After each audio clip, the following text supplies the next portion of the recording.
Eleições Municipais 2012, os direitos e os deveres dos cidadãos neste dia 7 de outubro, as estatísticas das eleições em todo o Brasil, a série de reportagens que mostra as atribuições de prefeitos e vereadores e ainda a orientação dos especialistas na hora de definir o voto.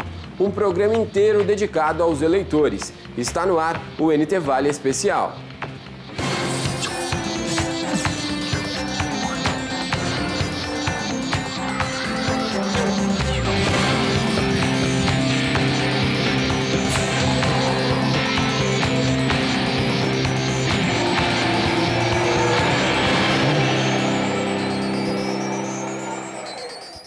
Olá, boa noite. Neste domingo, a população brasileira tem um compromisso. 140.646.446 brasileiros estão aptos a votar em candidatos aos cargos de vereador e prefeito em suas respectivas cidades. O número é 7,7% maior do que nas últimas eleições municipais em 2008. São cerca de 10 milhões de eleitores a mais. E as mulheres têm maior representatividade, aproximadamente 52%. Mas nem todos os cidadãos são obrigados a votar. Mais informações com Bianca Oliveira. O voto é obrigatório a maiores de 18 anos. Quem tem entre 16 e 18 anos e mais de 70 anos, o voto é facultativo. Os analfabetos não são obrigados a votar. Mas atenção! Não poderão votar os eleitores que não tiverem constando ali no caderno de votação e nas urnas, independentemente se estiverem com o título eleitoral em mãos no dia da votação. Também quem teve a inscrição eleitoral cancelada por qualquer razão não vai poder votar. Se você tem alguma dúvida sobre a sua situação eleitoral, você pode acessar o site do Tribunal Superior Eleitoral. É o www.tse.jus.br. Bianca Oliveira para a Rede Novo Tempo. Ao todo, são mais de 13 milhões de eleitores que podem deixar de votar apenas por causa da idade, tendo menos de 18 ou mais de 70 anos. Entre os analfabetos, que também podem deixar de votar, estão quase 8 milhões de eleitores, ou 5,5% do total. Apenas lembrando que esses números não são necessariamente cumulativos. Pode haver eleitores únicos presentes nos dois grupos. Todas as informações são do Tribunal Superior Eleitoral. Veja agora mais informações sobre o dia de votação com o Franciele Mota. Neste domingo, o eleitor pode chegar ao local de votação a partir das 8 horas da manhã. Quem chegar até às 5 horas da tarde tem o direito de voto assegurado. Após esse horário, os portões serão fechados e não será permitida a entrada nas zonas eleitorais. E em cada cidade será obedecido o horário local para a votação. Franciele Mota para a Rede Novo Tempo. Na hora de votar, você precisa estar devidamente identificado. A repórter Meire Tomasi tem os detalhes. Para votar, só é necessário apresentar ao mesário um documento oficial com foto que comprove a identidade. Serão aceitos a carteira de identidade, o passaporte, o certificado de reservista, a carteira de trabalho e a carteira nacional de habilitação. Não é necessário levar o título de eleitor, mas o documento pode ser útil na hora de encontrar a sessão eleitoral. Meire Tomasi para a Rede Novo Tempo.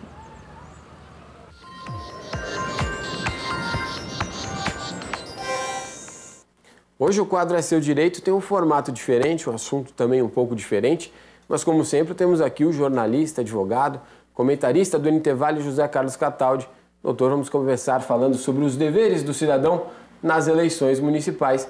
Nós já falamos aqui de horário, de documentos, de obrigações, mas o maior dever do cidadão não é votar com consciência, doutor? Ô Bruno, boa noite a todos. O dever do cidadão realmente na eleição é votar. Pode votar mal, pode votar errado, pode votar branco, pode votar nulo. O importante é estar presente e cumprir a obrigação, porque é lei no Brasil, o voto é obrigatório. Mas o ideal é que ele vote com consciência sim, mas aí já é um dever moral, um dever cidadão, um dever patriótico e um dever de autodefesa, porque afinal de contas o sujeito vai estar 40 segundos diante da urna, obrigado a ir lá, mas podendo escolher alguém que durante 4 anos vai fazer um desacerto, que pode ter desacerto por 4 anos e se estender por outros, diante de uma leviandade nossa de não escolher, dentre os que estiverem se apresentando para o pleito, aquele que seja o melhor ou pelo menos o menos ruim. Doutor, o senhor colocou o voto como obrigatório. Sim. Numa democracia, É certo que o voto seja um dever? Ô Bruno e amigos telespectadores, eu tenho a opinião de que o voto deveria ser facultativo e isso seria esplendoroso, né? Não quero também ser acusado aqui de estar dizendo que o brasileiro não sabe votar, como fez o Pelé, que até hoje é estigmatizado por isso. Nós vivemos muitas ditaduras e levamos muito tempo para poder votar e muito tempo sem poder votar. Então, acho que o brasileiro está evoluindo, está melhorando, está se conscientizando e aprendendo a votar. Mas se você não tornar esse voto obrigatório, pelo menos por enquanto, eu acho que nós vamos ter que deslocar as urnas para as praias e para os shoppings. Eu estou vendo campanha de candidato aí dizendo, vá à praia, mas volte antes das 5 horas, porque ele tem medo que o sujeito não venha votar. A multa para quem não vota é muito pequena. E muita gente aproveita, né? Uns dizem que estão fora do domicílio eleitoral, justificam, outros faltam mesmo e pagam a multa. Então, é complicado. Se deixar, ou bota a urna lá nos locais em que o povo está, ou então corre-se o risco de acabar que nem filme bug italiano, por falta de artista. Tá certo, doutor. Obrigado.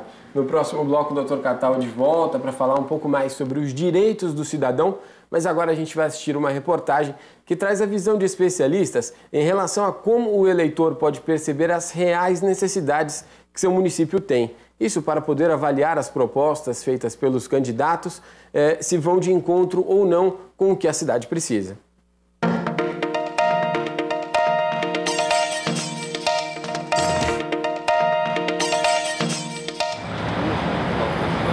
Mobilidade urbana, transporte público, poluição, segurança, problemas tão grandes quanto as cidades nas quais estão presentes e maiores do que aqueles que terão a tarefa de resolver isso em um tempo insuficiente.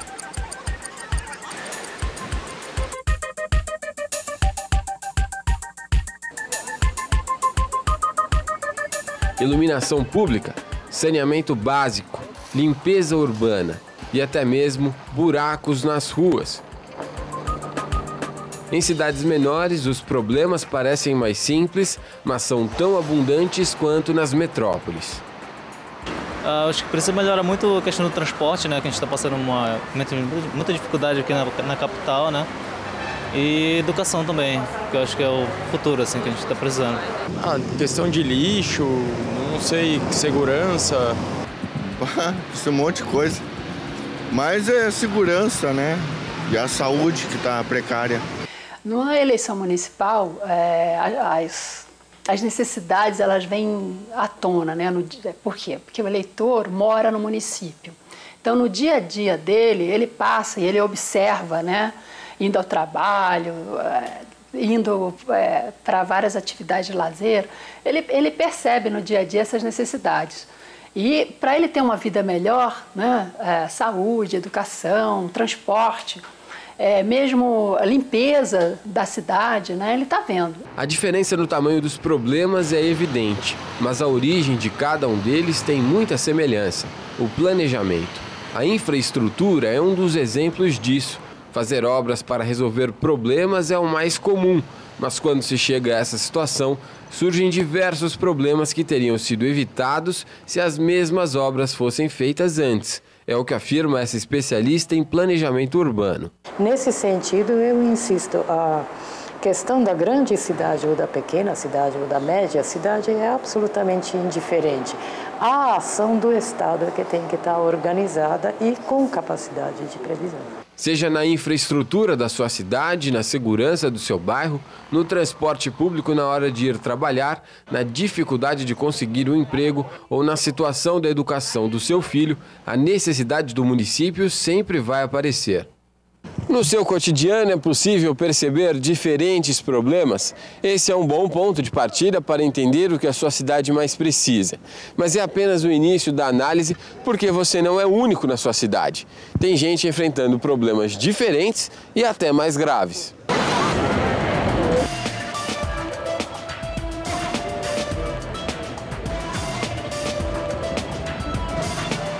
Na economia, por exemplo, os líderes municipais precisam se adequar ao mínimo de investimentos exigidos pela Constituição em algumas áreas, como educação e saúde, mesmo que uma pessoa ou um bairro precise de saneamento mais urgente.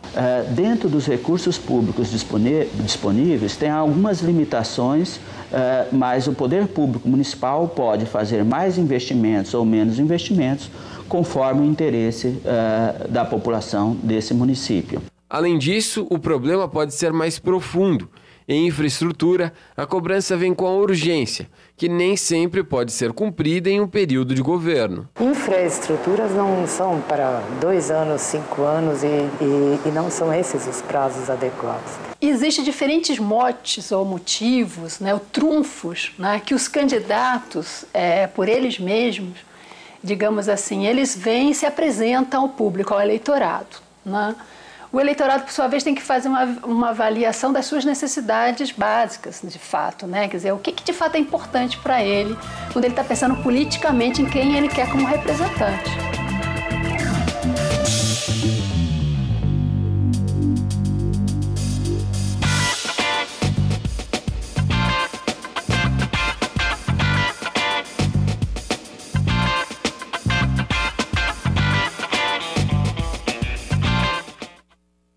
No próximo bloco você vê mais uma reportagem dessa série especial sobre eleições e vai entender qual é a função do prefeito e o que ele pode e não pode fazer.